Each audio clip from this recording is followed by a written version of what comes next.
Story unfolds when a large crowd gathered in the center of the royal capital for a grand celebration. The people were praising and cheering for a mere 14-year-old girl, Sears Walt, as if she were a deity, for she was soon to be named Crown Princess. Among the enthusiastic supporters stood a boy, Lyle Walt, who opposed her ascension, believing she would bring disaster and hell on earth if she were crowned. 1 year before Sears' enthronement, the scene shifts to a fierce battle between her and her brother, Lyle, as she seeks to claim the title of head of the Walt family. Gripping the rapier she received on her 13th birthday, Sears attacks her brother with ruthless precision, leaving wounds and scars on his face. Lyle reflects on how he once believed himself worthy of leading the family until his younger sister challenged him in this duel. Sears belittles him, calling him weak and unworthy, questioning how he could not even match a 13-year-old girl, a disgrace to the dignity of the Walt family. Lyle is stunned when their father criticizes his lack of potential, declaring him no longer a member of the family. Overwhelmed by this decision, Lyle loses his resolve and begins to reconsider his life, thinking about how poorly he has been treated due to his inadequate dueling skills.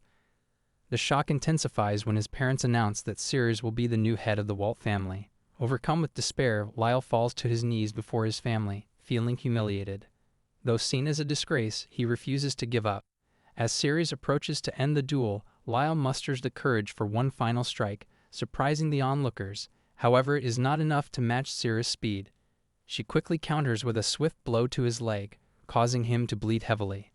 As the battle continues, Sears appears to enjoy the fight, treating it as mere child's play, while Lyle struggles to land even a single hit against her.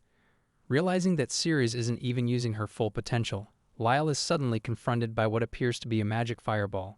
He attempts to dodge it with his ice wall ability, barely surviving, only to see 5 more of those fireballs coming his way. Lyle wonders if all this power stems from her body-enhancing art. As he analyzes her techniques and dodges her attacks, Sears appears behind him, landing a powerful punch that sends him face-first into the ground. Blow after blow, Lyle is tossed around like a rag doll. Exhausted and wounded, he realizes she is far more powerful than him, yet he refuses to lose heart. Determined to prove his worth and regain his dignity, Lyle struggles to land just one blow against her. As he fights on, he comes to a bitter realization. All the care and attention he gave meant nothing to her. Sears harbors a deep hatred for Lyle for no apparent reason and is tired of seeing his face every day. She just wants him to disappear at this point. With lethal intent, Sears closes in on Lyle, but he refuses to let the battle end like this. Summoning all his strength, he dodges her attacks and finally lands a single blow, only to enrage her further. In response, Sears unleashes a firestorm around him, impressing the spectators. Lyle attempts to withstand it with his ice wall, but it isn't enough. His mana is drained, and he is left exhausted, questioning his very existence.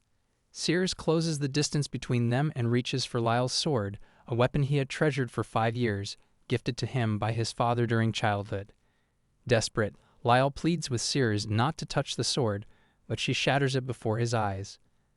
This marked the end of the battle, his defeat, and his departure from the Walt family.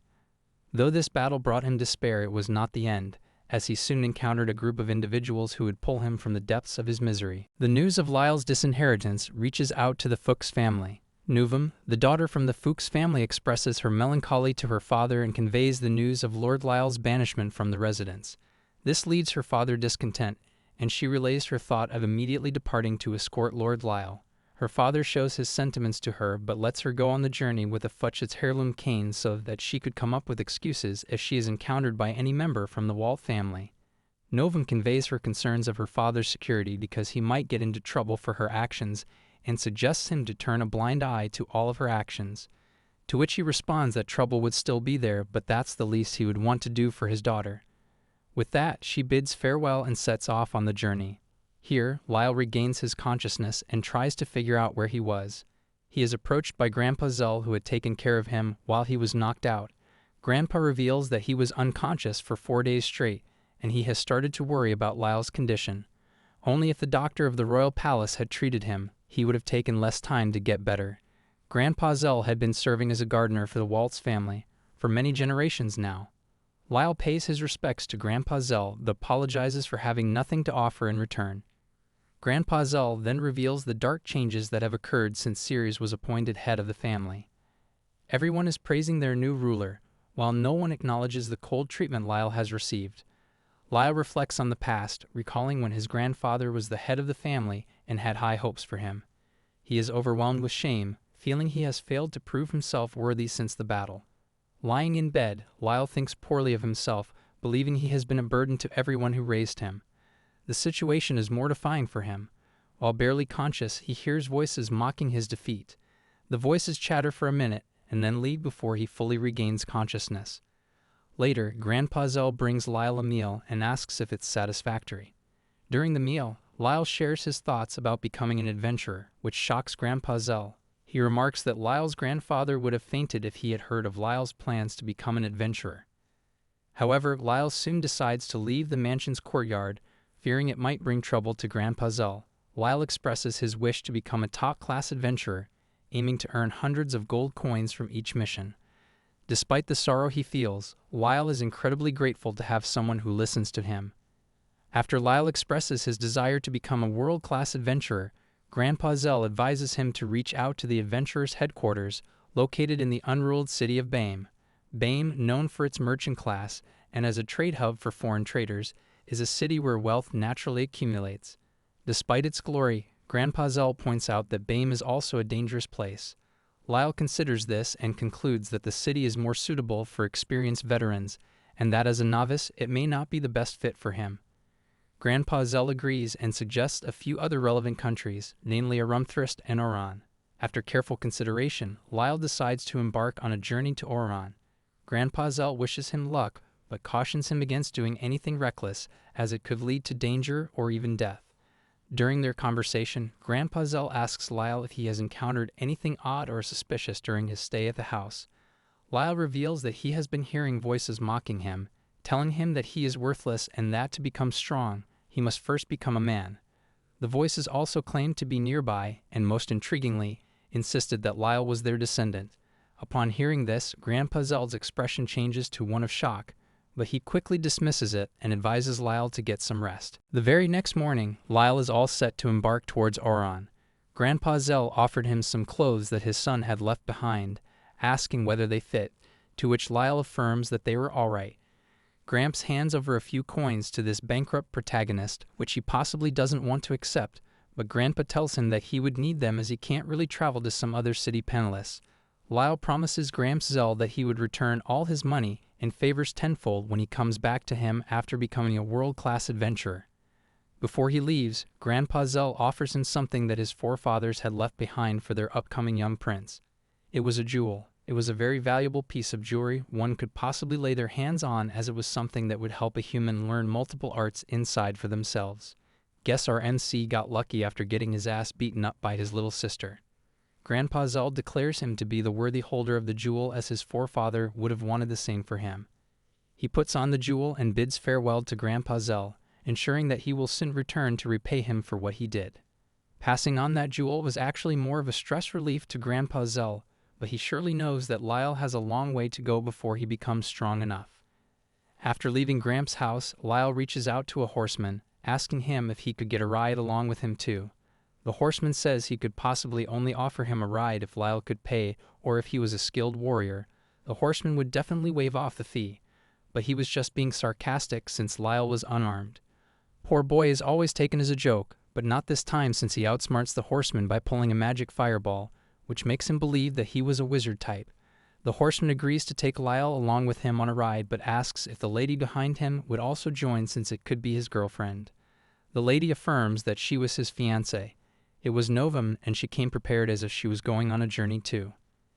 Outskirts of the Wise territory, both Lyle and Novum can be seen embarking on a journey. While being in a carriage, they're both having a conversation. Lyle poses Novum a question, inquiring what she is doing there, to which she replies that it was her duty to stay by Lord Lyle's side. Lyle, stressed out by her answers, reveals that he has been kicked out of the Walt family and now has nothing left. No money, no status, no honor, and hence no engagement. But even though he has nothing to himself, Novum still agrees to stay beside him. Surely not the kind of lady this whackhead deserves. He tells her he is not interested in her anymore, as this buffoon thinks he would get a couple of baddies now when he's determined to become an adventurer. She takes it all lightly and still assents that she would stay by his side, even if not as a wife. This girl be setting high standards for us guys, not gonna lie. After witnessing her insistence, Lyle finally agrees and lets her stay with him for his adventure. While all this happened, Lyle starts to hear those same voices again that he told Grandpa Zell about. He asks Novum if she's heard them too, but both Novum and the horseman deny, which makes him think that he is just too drained, hence he is losing his mind and needs some rest. After a long bumpy ride, they finally reach a town where they book a room for the night in an inn. The attendant suggested that they should get some dinner at the next bar as the hotel only served breakfast. They sit together to finally get some food. At the dinner table, Lyle starts to hear the same voices again, but this time they were being more personal than before, which made Lyle question, how do these voices know so much about him? One voice revealed that he was from an earldom and was soon to be the next earl. While he is concentrating on listening to the voices, Novum interferes to ask if he is doing well because his face looks pale, which breaks up his concentration. He gasps that he is doing fine.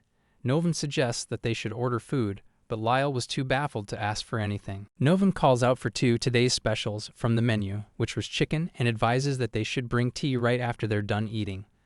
The voices in Lyle's head continued to grow, and now they were not just voices, they were straight-up disrespects. The voices continued to say how he's just relying on a girl, and that it is just pathetic and not even funny to laugh about. The scene shifts to Lyle and Novum in their designated room of the inn, getting ready to bathe. Novum had prepared some buckets of hot water for Lyle, to which he questions if there are no baths in this inn.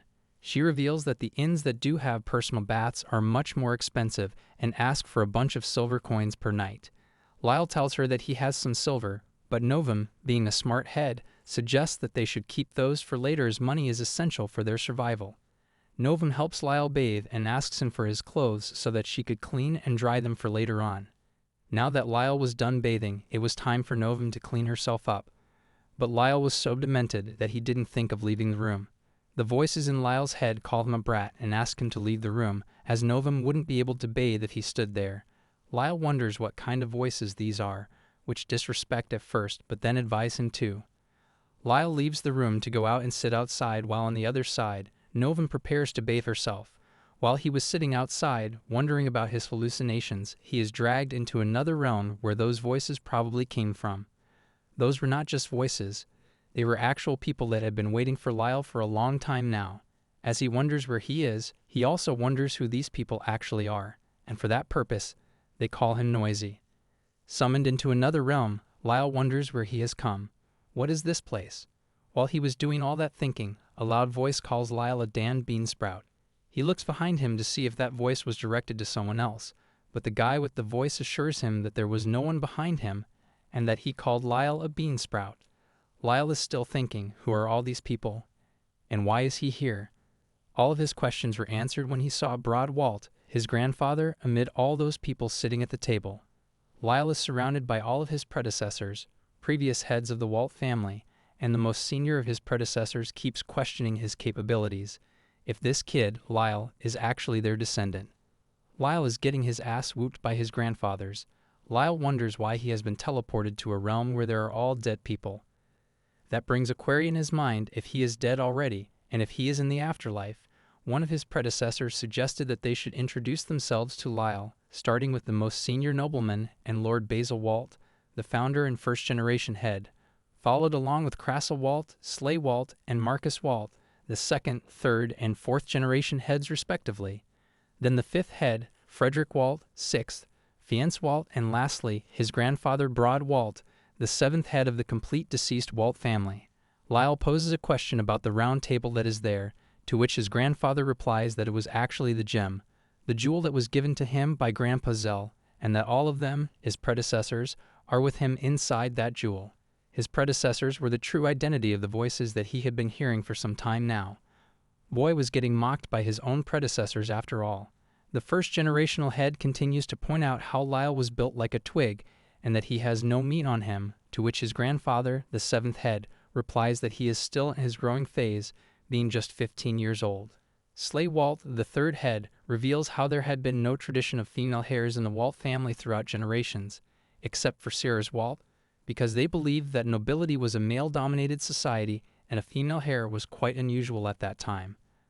The playful chatter between the predecessors continued to grow, educating and mocking Lyle. While they are concluding the stances on how Ceres ended up becoming an heir, Marcus culminates and poses a question to Lyle, asking if Ceres was so overflowing with power that she eclipsed Lyle. Lyle agrees, saying that she was exemplary in every way possible, be it magic, studies, or even swordsmanship, but the kind of atmosphere she radiates is questionable. The first-generation head shouts and asks Lyle to say everything clearly. Lyle looks back to his past experiences when his parents weren't cold to him until he was 10. That's when Marcus assumes that everyone must have thought of Ceres as superior to Lyle in some aspects, but was unclear about the supporting circumstances. Marcus turns to Broadwalt for further explanation, to which he says that whatever Lyle has said seems inconceivable since Broad never thought of her as an outstanding entity compared to Lyle. Lyle agrees in his head that things were smooth when his grandfather was still alive, but wonders just where could things have gone otherwise? Answering that, one of the predecessors assumes that it might have been that, at the age of around 7 or 8 years, Ceres must have manifested an art, some kind of charm art or maybe a type of hypnosis. Speaking of the arts, the predecessors reveal that Lyle has manifested an art too, but it feels like he is unaware of it. His dumbfounded reaction affirms that this is actually the case. He is purely ignorant of it and asks what kind of art he had manifested, to which he is answered with a dunno, but if lineage is to be kept under consideration, he must have manifested a support-type art. Using such art consumes mana, and if Lyle stays unaware of his mana and loses it all, he can get knocked out. But since everything is dependent on his mana, running out of it can result in losing contact with the predecessors too. While everything was actually happening in Lyle's head, all of his thoughts are disrupted when Nova reaches out to him calling his name. He has been sitting in the hallway for all that time, unconscious, which makes him think if it was all a distant dream, but the voices in his affirm that it wasn't. All the predecessors wonder how Lyle got hooked up with Fuchs's daughter, while Lyle still wonders if it was still a dream. The next day, Lyle and Novum are seen standing in the city of Rumrant, just beside a monument of Lyle's predecessor, Slaywalt, who happened to be martyred in a great war on the land of Rumrant. The people of the city thought of his achievements in the battle and built a monument for him as a great general and a hero. Novum, boosting Lyle's confidence, assures him that his name will also be among the heroes one day and that he needs to keep faith in himself. After a while, they set out on a journey, not to Iran, but to Darien, as the peddler had counseled that the city of Darien was better suited for rookie adventurers and safe too. Novum affirmed the decision and tagged along. Just after a few days, they finally landed feet in the great city of Darien, where Lyle's dreams might come true. "We finally arrived," Lyle exclaimed while stretching his body after a long ride. The first ancestor warns him to be careful around the city because there might be thieves, making him recall that he was on his own and his naive behaviors might end him in a bunch of troubles. Lyle helps Novum with the luggage and reaches out to a group of 3 people just around the corner to ask directions for the guild. They were Rondo, Rachel, and Ralph. After a fair walk, they are now just outside the Great Guild of Darien, with Lyle manifesting that it is there, from where his life as an adventurer would partake. Just inside the guild, the first floor looked like a marketplace because of all the bustle of people there. However, the receptions were on the second floor. Reaching the second floor, Lyle sees a bunch of receptionists. Some look nice, some old, and some as if they are tough and rude. There are 3 receptions, but the queues are a mess. Novum suggests the nice-looking lady because she seemed popular, but Lyle's predecessor points out the tough guy, Hawkins, as he seemed to be doing his job fairly. Novum and Lyle both reach out to him to get themselves registered as new adventurers. Now that they are finally done with all the registration procedures, they were enrolled as new adventurers into the guild. Lyle goes on to speak about how helpful Mr. Hawkins has been throughout the procedure, despite his tough appearance, to which Novum agrees, saying that he has been of great help and information. Both are tired and in search of an inn now. That's when Novum suggests reading the guild's booklet too, but Lyle was too frustrated because of his annoying ancestors. He can be seen in another realm, again with his first-generation ancestor. As they converse, Basilwalt talks about how he has been thinking of Lyle's younger sister, but he has some information to authenticate. He poses a question, asking if Ceres has been oddly enchanting for those around her when she was a part of the Walt family. Lyle responds with a yes, saying that it has been the case. She used to be called beautiful rather than cute, which was kind of odd and unusual for her age. Also, she had received plenty of marriage proposals, to which Basilwalt asks Lyle whether he knows about Quartz and Beauty Agrissa. They talk about how Agrissa was a heretical deity who had turned the whole country upside down through her carnage.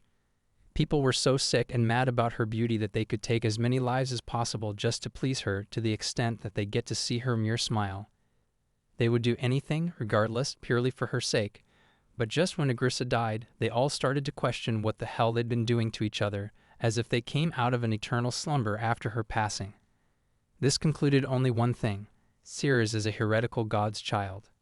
After getting to know Ceres' reality, the scene escalates to Lyle and Novum sitting in the room at the inn, conversing about their strategies during their enrollment in the guild. They will be guided by a fellow trustworthy guide based on their request to the guild posed by Novum. Lyle's ancestor suggests that going out to kill monsters rather than trade is easy money, but the other shrugs it off, saying not to listen to that whackhead. Lyle finds the guild more beginner-friendly than he had anticipated. Novum points out that they have a perk in this guild, which is that they can actually choose their own type of instruction. But when Lyle takes a look at the cost for it, it was a whole lot of money, a full 20 gold coins. All of the predecessors instantly got deranged by their decision because they could fairly use that money for a lot more advantages than just mere training instructions. Baffled by the cost, Lyle suggests that they should opt for the general course because the premium was too costly, and they could only afford to pay for the general one.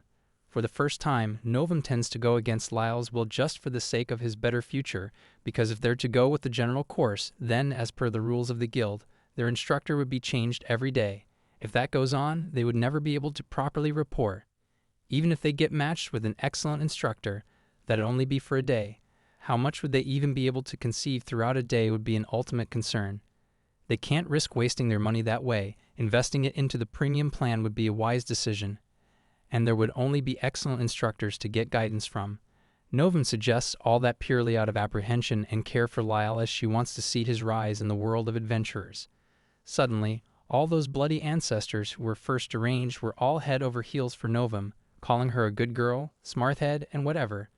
Looks like Novum's got a Novum way to be smart. She's got more sense and a premium brain than those old lads. Since the decision has been made, it is time to think of how Lyle would arrange all those gold coins. But it seems like Novum has already taken care of it. She says that she has some gold coins, to which Lyle asks if it is from the Fuchs house, only to get to know that it wasn't just from there. Novum has gone too far with her affection and love for Lyle. She has sold her clothes and tools that were part of her dowry just so that she could support Lyle in his dreams. Such a level of endearment puts Lyle through many sentiments and a constant question: just why would she do that for him?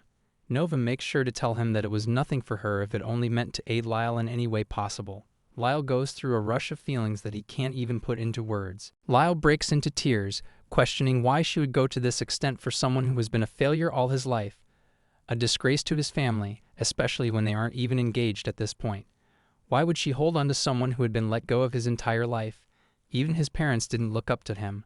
All he could think of is how she has wasted her assets, time, and efforts on a person like him. He asks Novum if she is already aware of it, just to get an answer that is totally opposite of what he is thinking. After saying all of that, he sits down on the floor, wheezing. Novum thinks of Lyle as a splendid and hardworking human. She praises how he stood firm against everything that was against his will, and that he didn't let go of his hard work and compassion. Lyle denies all the sympathetic words she has for him, claiming that he was just terrified to run away, so he went ahead to face the difficulties, but he couldn't look up to them. He couldn't compete with his own sister. All of his struggles to face her head-on were in vain. He is just a coward, and Novum shouldn't really look up to a man like him, only to witness that Novum had been watching him all that time. She reaches out to Lyle, takes him in her arms, which was a soothing experience for him. She tells him how she had been noticing him working hard in his mansion but never really paid attention to her, to which he agrees in his head because of how passionate he was about his goals. But he didn't really recall when he had helped Novum out in certain ways too, especially when she was harassed by her peers. He would help her out and beat those peers to run. And when an engagement proposal was sent to her for Lyle, she immediately accepted and vowed in her heart to remain by Lyle's side during times of need. Continuing to praise him while he is swaddled in her arms, she tells him that he is worthy of all the love, and from that day on, she would be even closer to him. Regardless of what fate has to offer, she'll always yearn for him, asking him to allow her to love. Following their heartwarming conversation, Lyle and Novum find themselves at the Dorian Guild's building.